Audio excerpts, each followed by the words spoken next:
ಚಿಂತನೆ ಮಾಡೋರು ಅಂತ. ಇಂಥವ್ರು ಏನಪ್ಪ ಅಂದ್ರೆ ಸಾಧ್ಯರು ಇದ್ದಾರು ಕೂಡ ಇದ್ದಾರು, ಸಾಧಕರು ಅದಾರು. ಶರಣರಲ್ಲೇ ಸಾಧಕರು ಅದಾರ ಮತ್ತು ಸಾಧ್ಯರು ಸಹಜವಾಗಿ ತಮ್ಮ ಸ್ವರೂಪದಲ್ಲಿ ಇರ್ತಾ ಇದ್ದಾರೆ.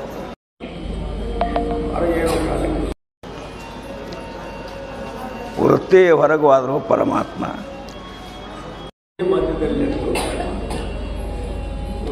ಒಳಗೂ ಆದರೂ ಕೂಡ ಪರಮಾತ್ಮನ.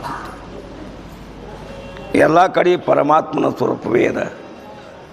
ಪರಮಾತ್ಮ ಅಂದರೆ ಪರಬ್ರಹ್ಮವಸ್ತು. ಅಂಥ ಪರಬ್ರಹ್ಮ ಸ್ವರೂಪರೇ ನೀವು. ಯಾವುದೂ ಕೂಡ ನಿಮ್ಮ ಸ್ವರೂಪದಲ್ಲಿ ದುಃಖಿಲ್ಲ.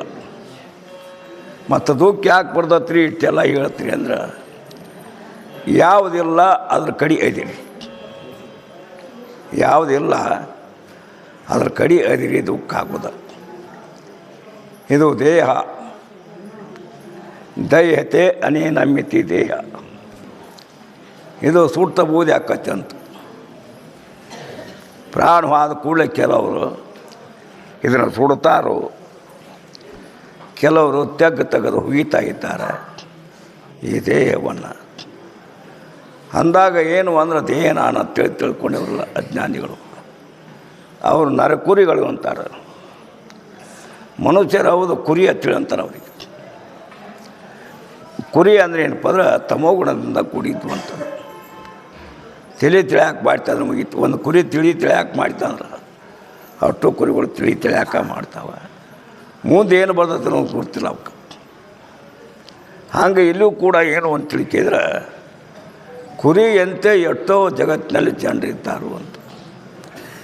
ತಮೋ ಗುಣದಿಂದ ಕೂಡಿಕೊಂಡು ಸಂಸಾರವೇ ಕರೆಯ ತಿಳ್ಕೊಂಡು ಸಂಸಾರದ ಕಡೆ ಲಕ್ಷ್ಯದ. ಆ ಸಂಸಾರ ಶುದ್ಧ ಮಾಡೋಕ್ಕೆ ಹೋಗಿ ಸುಳ್ಳು ಹೇಳೋದು,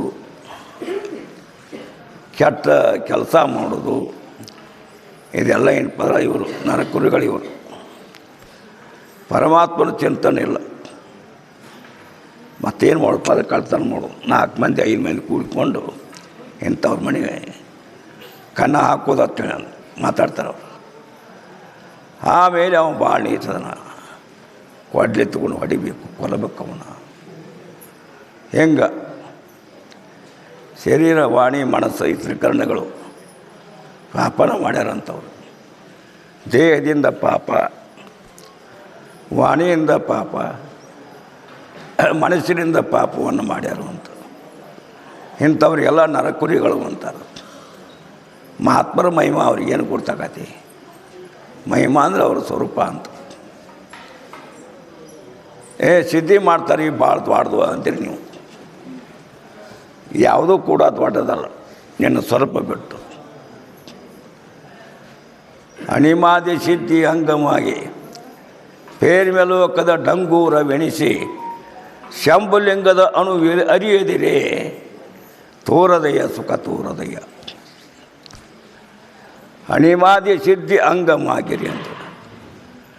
ಅಣಿಮ, ಮಹಿಮ, ಗರಿಮ, ಲಗಿಮ, ಈಶತ್ವ, ವಶತ್ವ, ಪ್ರಾಪ್ತಿ, ಪ್ರಾಕಮ್ಯ ಅನ್ನತಕ್ಕಂಥವೆಲ್ಲ 8 ಸಿದ್ಧಿಗಳು ಇವರು ಮುಂದೆ ಬಂದು ನಿಂದ್ರಾಕತ್ಯಾವ.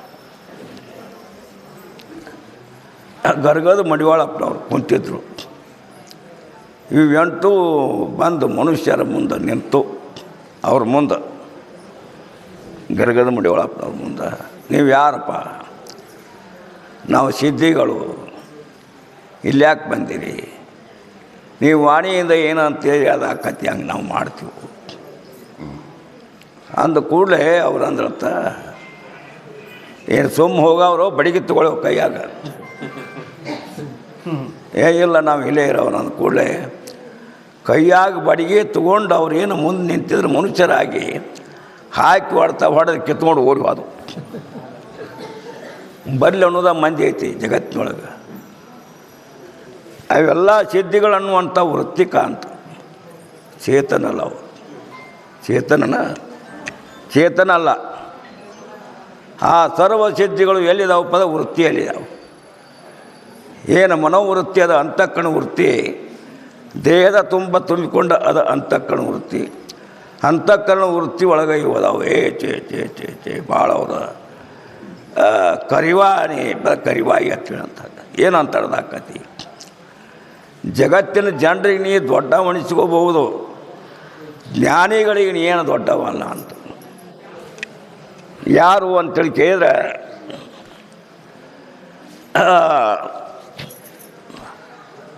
ಚಾಂಗದೇವ್ 1400 ವರ್ಷ ಬದುಕಿದ್ದವ. ಅಣಿಮಾದಿ ಸಿದ್ಧಿಗಳಿದ್ದು ಅವನಲ್ಲಿ. ಮತ್ತೇನಪ್ಪ ಕೈಯಾಗ ಹಾವಿನ ಬಾರ್ಕೋಲ್ ಮಾಡ್ಕೊಂಡಿದ್ದ, ಹುಲಿ ಮೇಲೆ ಕುಂತ ಸಂಚಾರ ಮಾಡ್ತಂತ. ಕಣ್ಣು ಮುಚ್ಕೊಂಡು ಕುಂತ್ರಿ ಏನಪ್ಪ ಅಂದ್ರೆ ಏನು ಆಗಿನ ಕಾಲಕ್ಕೆ ಏನು ಮಾಡ್ತಿದ್ರಪ್ಪ ಅದಕ್ಕಿದ್ರೆ ತಂದು ಅವನ ಮುಂದೆ ಇಟ್ಟು ಹೋಗಿದ್ರು ಹೆಣಗಳನ್ನು.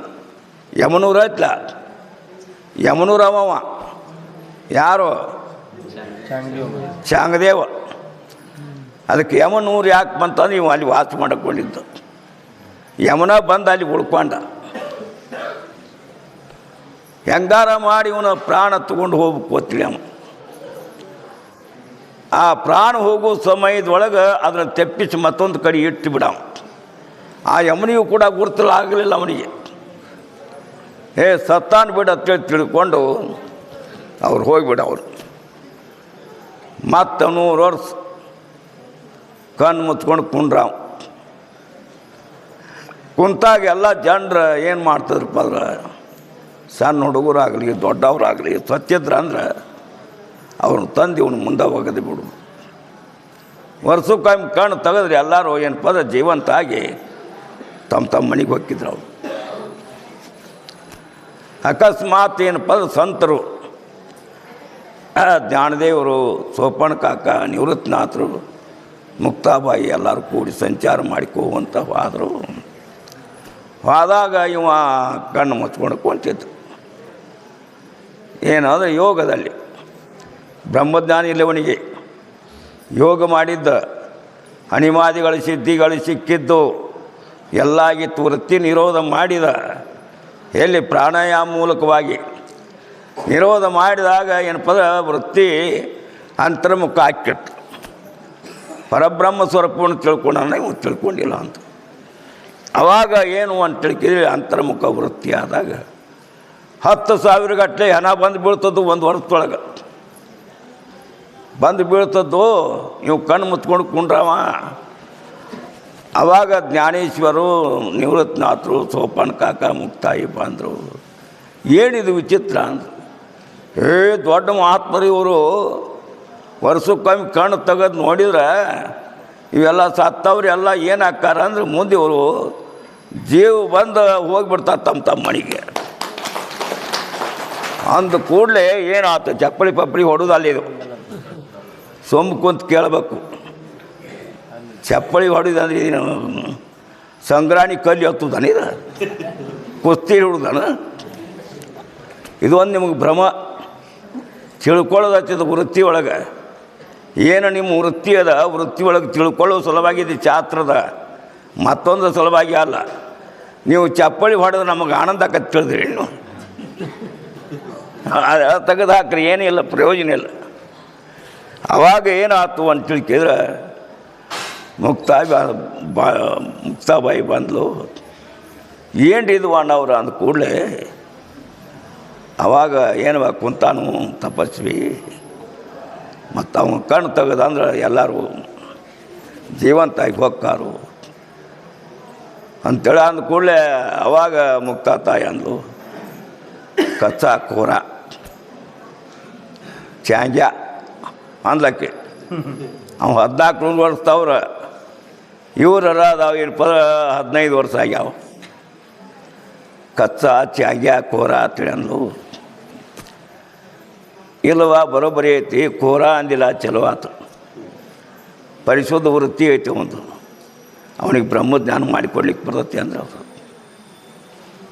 ಅಲ್ಲೇ ಒಂದು ಸತ್ತ ನಾಯಿ ಇತ್ತು, ಸಣ್ಣ ಕುಣ್ಣಿ. ಅದನ್ನು ತೊಗೊಂಡು ಆ ಹೆಣದ ಮೇಲೆ ಹೋಗೋದು ಕೂಡಲೇ ಅದು ಸತ್ತ ಯಾವ ನಾಯಿ ಕುಣ್ಣಿ ಅದು ಕಿವಿಕಿ ಅನ್ಕೊತ ಅದು ಓಡಿ ಹೋತು, ಒಟ್ಟು ಎದ್ದು ಹೋಗಿಬಿಟ್ರು. ಎಲ್ಲರೂ ಹೋದರು, ಇವರು ಹೋಗಿಬಿಟ್ರು. ಮುಂದೆ ಅವ್ನು ವರ್ಷ ಆದ ಕೂಡಲೇ ಕಣ್ಣು ತೆಗೆದು ನೋಡ್ತಾರೆ, ಯಾರಿಲ್ಲ ಇಲ್ಲ. ಹಿಂಗ್ಯಾಕಾತು, ಏನು ಆ ಹುಡುಗರು ಬಂದು ರೀ, ಬಂದು ಮತ್ತು ಒಬ್ಬಾಕಿ ಹೆಣ್ಮಗಳಿಲ್ಲಕಿ ಸಣ್ಣ ಮಗಳು, ಆಕೆ ಭೇದವಾದ್ಲು. ಶಂಗ್ಯ ಕೋರ ಕತ್ತ ಅಂದು ಹೋಗ್ಯಾಳು. ಯಾವ ಕಾಡಿ ಹೋದ್ರು ಅವರು? ಈ ಕಾಡಿ ಉತ್ತರಕ್ಕೆ ಹೋಗ್ಯಾರು. ಅಷ್ಟು ಅನ್ಕೊಡ್ದು ಅಮರುಗೊಳಕ್ಕೆ ಹೋಗಿದ್ರು. ನವಲಗುಂದ ದಾಟಿ ಅಮರುಗೊಳ್ಳದಾಗ ಹೋಗಿದ್ರು. ಅವರು ಅಲ್ಲಿ ಏನು ಮಾಡಿದ್ರು ಅಂತ ಕೇಳಿದ್ರೆ